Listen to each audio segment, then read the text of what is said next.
네, 안녕하세요. 법무법인 강매 문정균 변호사입니다. 네, 김계환 변호사입니다. 자, 오늘은 보험 사기 관련돼서 보험 사기를 만약에 저지르면 어떻게 처벌을 받을지, 어떤 법에 따라서 처벌받게 되는지, 형은 얼마 정도 받는지, 이런 얘기를 좀 해볼까 하는데요. 그렇죠. 또 뭐 보험 사기로 네. 조사받거나 재판받으면 뭘 이제 주의해야 되는지 네. 이런 점들에 대해서 살펴보고자 합니다. 예. 일단은 제가 어떤 법이 적용되는지를 좀 먼저 제가 간략하게 좀 설명을 드릴게요. 정말 간략한데, 일단 기본적으로 형법에 이제 사기 범죄에 해당하니까요. 형법상 사기죄에 해당을 하잖아요. 그리고 이제 금액이 5억이 넘어서면 이제 특정경제 가중처벌법, 그러니까 이제 줄여서 이제 특정경제범죄법 이렇게 이제 얘기하는 요 법에 따라서 처벌받게 되고, 그리고 이제 최근은 그래도 최근이죠. 이제 특별법이 좀 제정이 돼서 보험 사기 방지 특별법에 따라서 또 처벌을 받게 되는데, 그러면 어느 법이 적용되느냐? 그거는 어떻게 되죠? 일단 보험 사기 방지 특별법은 특별법입니다. 그래서 이 법이 적용되는 거는 기존 형법상 사기 347조에 우선해서 적용이 돼요. 네. 2016년 9월 30일부터 시행이 됐는데 이제 좀 문제가 있어요. 구속요건을 만들면서 보험 사기 행위에 대해서 정의 규정을 뒀는데 여기에 이제 우리가 흔히 하는 고지의무 위반형이 빠져 있어요. 몇 가지 유형들이 좀 빠지다 보니까 그런 경우는 또 다시 형법 347조를 적용해야 되느냐라는 적용상의 문제가 실제 발생하고 있습니다. 보험 사기는 맞는데 고지의무 위반형 같은 경우에는 또 구속요건이 없으니까 보험 사기 방지 특별법이 아니라 형법으로 가고. 그렇죠. 그렇게 되는 문제가 네. 있습니다. 그래서 지금 제가 하고 있는 사건 중에서도 실제로 무슨 법을 적용해야 되냐가 네. 문제된 사건이 있습니다. 그런데 이게 참 어느 법을 적용하더라도 실제 이 법 적용에서는 별 차이가 없어요.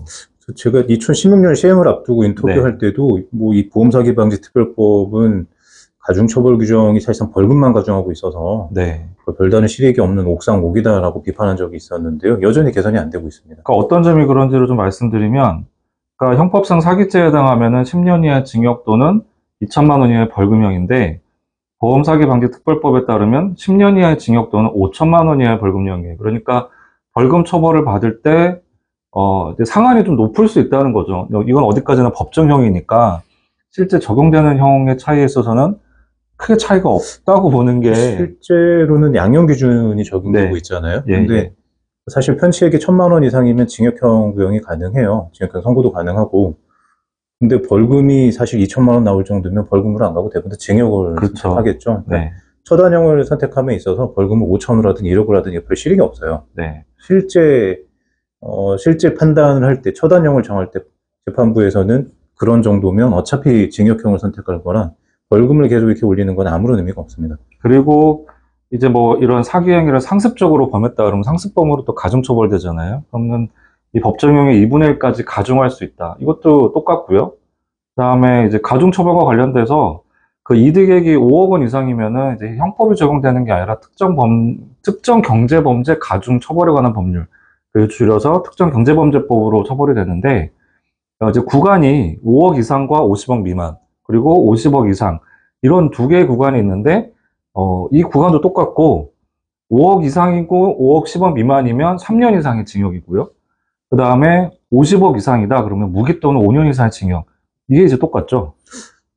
사실 오히려 이것보다는 이 특별법, 특히 가중처벌법 적용 규정 관련돼서 차이가 아예 없고요. 벌금 병가 부분도 별 차이가 없고, 사실 더 중요한 거는 이제 포괄일죄라는 개념이 들어갈 거냐 말 거냐입니다. 왜냐하면 이제 보험 사기 범죄의 경우 반복적이고 상습적으로 범하는 특징이 있는데, 상습범이 되면 포괄일죄가 돼서 묶어가지고 총액을 편취액으로 봐서 이제 가중처벌을 할 거냐 말 거냐 정하면 되는데, 그렇지 않은 경합범의 경우가 문제거든요. 사실 경합범에 있어서는 합산해서 가중처벌을 하는 규정을 따로 만들지 않는 이상은 기존하고 차이가 없어요. 경합범을 합산해서 가중처벌할 수 있나요? 지금 현재 법으로는 안 되죠. 그러니까 차라리 특별법을 만들어서 가중처벌할 거면 그 부분 특별 규정을 더해야지. 지금 현재는 기존에 우리가 특경가법이라고 하는 것과 차이가 없다 보니까. 근데 그걸 왜 만들었는지 모르겠어요. 경합범인데 금액을 합산하는 거는 좀. 그렇죠. 그냥 2분의 1 가중 똑같잖아요. 그러니까 의미가 없다는 거예요. 그런 예는 본 적이 없는 것 같은데? 그러니까 의미가 없어요. 그런 부분에서는. 어쨌든 그렇습니다. 지금 현행 법규상으로는 형법 또는 특정경제범죄법 또는 보험사기 방지 특별법이 적용이 되는데 법정형에서는 큰 차이가 없다. 자, 그러면 여하튼 이제 이 특별법이 제정이 된, 그 보험사기 방지 특별법이 제정된 이후, 그리고 시행된 이후에 보험사기 처벌 현황, 요것도 한번 살펴봐야 될 텐데요. 지금 보통 그 매년 보험 사기 관련된 기사들이 나올 때마다 공통적으로 나오는 제목들이 있죠. 솜방망이, 물방망이. 네.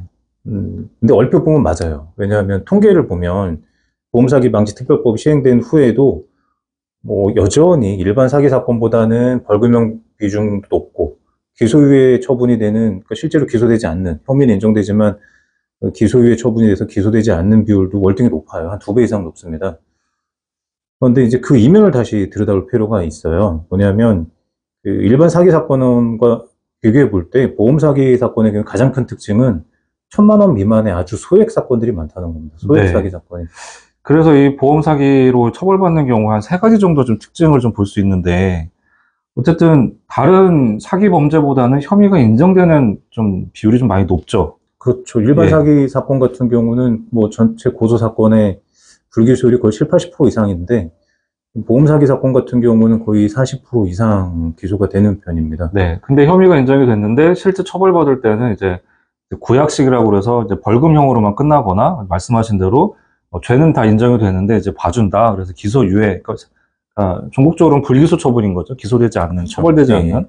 근데 이런 좀 비율이 좀 많이 높고, 그러니까 말씀하신 대로 이게 손방망이 처벌 아니냐, 이제 이런 말이 나올 수 있는 부분인 것 같고요.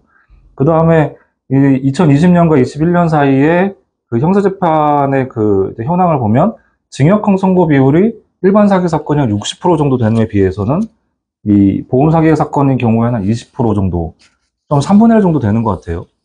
월등히 낮은데요. 사실 그 이면, 실제 왜 그런지 이유를 보면 납득할 부분이 있습니다. 그래서 이 단순한 퍼센트만 보고, 보험 사기는 일반 사기 사건보다 경미하게 처벌되고 집행유예도 많이 받는구나, 이렇게 착각하면 안 됩니다. 이 집행유예 비율이 많은 주된 이유 중에 하나는 그 연성사기라고 하죠. 그러니까 예를 들면 전체 편취 금액이 1억이에요. 사기를 얻은 금액이. 근데 실제 이익은 그 절반이 안 되는 경우가 많아요. 그러니까 원래 받을 것보다 부풀려서 받는 유형의 연성사기 같은 경우는 실제 피해 금액은 그거보다 현저히 적기 때문에 네. 뭐 마치 뭐 사기를 치고 돈을 갚았다든지 뭐 이러는 것처럼, 일부 갚은 것처럼 실제 피해액이 상당히 줄다 보니까 단순 편취액을 놓고 볼 수가 없고요. 그리고 어쨌든 보험금을 지급받을 사유 자체는 있는 연성사기 유형이 급증했어요. 특히 인보험, 그중에서도 의료용 보험 사기 사건들은 대부분 다 여기에 해당이 됩니다. 그리고 초범이 많아요, 상대적으로. 그러다 보니까 집행유예 비율이 높을 수밖에 없죠. 네. 아까 말씀드린 것처럼 벌금도 1,000만 원부터가 징역인데, 네. 양형 기준에 따르면 1,000만 원 미만이 거의 80%가 넘어요. 네. 여기서 좀 더 설명을 좀 해드릴 부분이 이제 방금 이제 김 변호사님 말씀하신 연성사기 부분인데, 이걸 가령 예를 들자면 이제 그런 경우를 볼 수 있겠네요. 내가 실제로 몸이 아파서 병원에 입원은 해야 되는데, 내가 아픈 정도나 뭐 의사가 처방한 내용으로 보면은 한 5일 정도 입원하면 적정한 것 같은데, 이분이 좀 더 많이 아프다, 내지는 병원에 뭐 다른 병원을 좀 옮기던가 이런 식으로 해서 실제 입원 기간이 뭐 한 10일 또는 20일처럼 이렇게 늘어난 경우에 실제 편취액으로 보는 거는 그 전체 입원 기간으로 보지만, 근데 실질적으로 본인이 아파서 입원했다는 정당하게 보험금을 청구할 수 있는 여지는 분명히 있었다. 이런 경우로 이제 말씀하시는 거잖아요. 그렇죠. 그러다 보니까 이제 보험 사기 사건 같은 경우는 다른 사기 사건과 다르게 그 형사상의 편취금액 계산하는 그 양형 구간을 얘기합니다. 네네. 그것과 실제 손해액 산정에 있어서 차이가 생겨요. 그래서 형사 민사가 다른 결과를 가져오는 경우들이 많습니다. 그렇죠. 그래서 형사에서는 1억짜리에 편취를 했다, 1억 원을 편취했다는 이유로 처벌을 받지만, 실제 민사로 부당이득 반환 청구 내지는 손해배상 청구할 때는 1억에 채 되지 않는 금액으로 인정되는 경우가 아주 많잖아요. 오히려 기각을 받은 경우도 있습니다. 네, 어떤 그렇죠. 사건 중에서. 예. 그러니까 뭐 실제로 법원 판결이 나온 네. 그 집행유예가 나왔던 사건들의 양형 이유를 보더라도 네. 그런 내용들을 알 수 있는데요. 예. 김 변호사님 이 부분 좀 몇 가지 예를 좀 소개해 주시겠어요? 예, 뭐 지금 저희가 이제 수행했던 사건의 판례에 나와 있는 좀 그 실제 판결문상의 문구를 좀 간략하게 말씀드리면 이렇게 돼 있어요. 서울중앙지방법원 판결에서는 전혀 아프지 않은 상태에서 입원을 시작한 것은 아닌 것으로 보이고 수술을 받기도 한 것으로 볼 때 실제 편취액은 더 적은 것으로 보이는 점. 그러니까 이제 판결문에도 아까 제가 말씀드린 대로 편취액이 1억이지만 실제 편취액은 한 뭐 몇천만 원, 한 2천만 원, 5천만 원이다. 그러니까 1억 원의 사기를 범한 다른 일반 사기 범죄하고는 다르게 좀 더 경하게 처벌할 수밖에 없지 않느냐. 이제 이거를 좀 설시해 준 거잖아요. 그렇죠. 네. 그리고 수원지방법원 안양지원에서도 이렇게 판결문에 설시가 되어 있습니다. 피고인이 허위의 질병을 가공하여 보험금을 청구한 것은 아닌 것으로 보이는 점. 그리고 춘천지방법원 판결에서 피고인이 실제로 당뇨병 등을 앓고 있어 어느 정도 치료의 필요성이 있었던 점. 자, 그리고 또 이제 수원지방법원 안산지원 판결인데요. 피고인이 실제로 병을 앓고 있어 어느 정도의 치료가 필요했던 것으로 보이고 피해자가 제대로 심사하지 않고 만연히 보험금을 지급하여 그 손해 발생과 확대에 일부 책임이 있는 점. 요거는 보험사에도 좀 비난 가능성이 있지 않느냐라고 좀 봤네요. 그렇습니다. 사실 보험사에서 청구한다고 그냥 바로 주는 게 아니라 네. 심사를 하고 주거든요. 경우에 따라서는 손해사정법인에 위탁조사를 맡겨서 조사를 하고 또 의료심사까지 거쳐서 주는 경우들이 있는데 그 심사를 다 거치고 주다 보니까 보험금을 청구하는 사람도 이런 경우도 문제없이 나오는구나 라고 문제인식을 갖지 않고 행위를 반복하는 특성이 있다는 거거든요. 네. 실제로 지금 형사 재판 과정에서 보험사 직원이 증인으로 나왔을 때 재판장이 이런 말을 한 적도 있어요. 왜 피해 보험사가 반월도둑을 소도둑으로 만드느냐. 네, 키워서 잡냐고. 네. 네, 그렇게 비판한 적도 있었습니다. 그러다 네. 보니까 실제로 그 법원에서 이런 부분들을 진지하게 고민을 하고 있고 양형에도 고려를 하고 있습니다. 네. 자, 그러면 지금까지는 이렇게 보험 사기가 어떤 법으로, 어떤 법정형 범위 내에서, 그리고 왜 다른 일반 사기 범죄하고 좀 다르게 좀 경하게 처벌되는 경향이 있느냐. 뭐 절대적으로 경하게 처벌되는 건 아닌데 왜 그러느냐. 이제 이런 거 좀 살펴봤는데요. 그러면 만약에 지금 내가 보험 사기와 관련된 혐의로 수사를 받거나 재판을 받는다.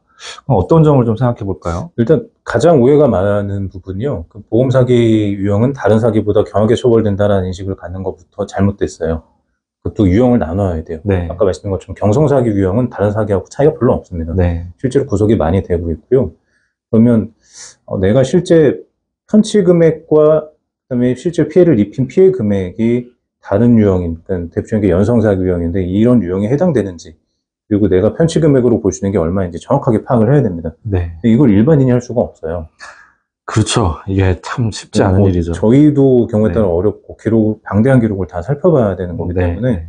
그래서 되도록이면 법조인의 도움을 받아서 대응을 하는 게 좋고요. 특히 보험금이 클수록 더 그렇습니다. 네. 근데 뭐 특히 이 부분은 좀 특수한 부분이기도 합니다. 뭐냐면 물론 이제 대물인 보험 사기와 그다음에 대인 사기도 다를 수 있지만 이제 가령 이제 뭐 입원 치료가 좀 장기였다라고 하는 부분이 있다면 그럼 진료 기록을 다 좀 검토를 해봐야 되잖아요. 그렇죠. 네. 가장 많은 유형이 이제 허위 과다 입원형인 경우인데 이런 경우는 그러면 입원 필요성이 필요했는지 적정 입원 기간이 얼마인지 이거를 각 입원 건별로 봐야 되고 그러니까요. 수술 자금 케이스 같으면 이 수술이 필요한지 수술 적응증과 관련된 의학적인 판단도 필요하거든요. 네.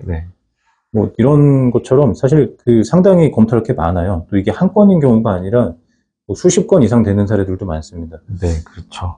그리고 또 이제 주의해야 될 것 중에 하나가 이제 지금 만약에 연성사기 유형이다라고 한다면 아까 말씀한 것처럼 그러면 실제 피해 금액이 얼마인지 이거를 증빙할 수 있는 자료들이 필요합니다. 근데 이 증빙 자료라는 게 정형화된 게 아니다 보니까 뭘 어떻게 준비해야 되는지 검토를 해봐야 돼요. 그래서 이것도 역시 변호사의 도움을 받는 게 필요하고 네.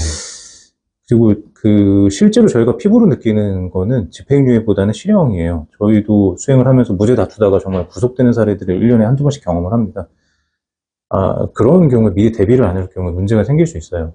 특히 재산범죄이기 때문에 보험 사기 경우도 이런 경우 결국 피해 회복 여부가 양형의 가장 중요한 참작 사유가 됩니다. 그러다 보니까 무죄를 다투는 경우라 하더라도 만약에 1심에서 실형 선고돼서 구속이 되는 경우라면 항소를 염두를 해야 되고 그럼 항소심에서는 피해 변제를 할지 또 한다고 하면 피해 회복에 필요한 합의금이라든가 공탁금이라든가 이런 것은 어느 정도 준비해야 될지 이런 것들이 미리 좀 고민할 필요가 있습니다.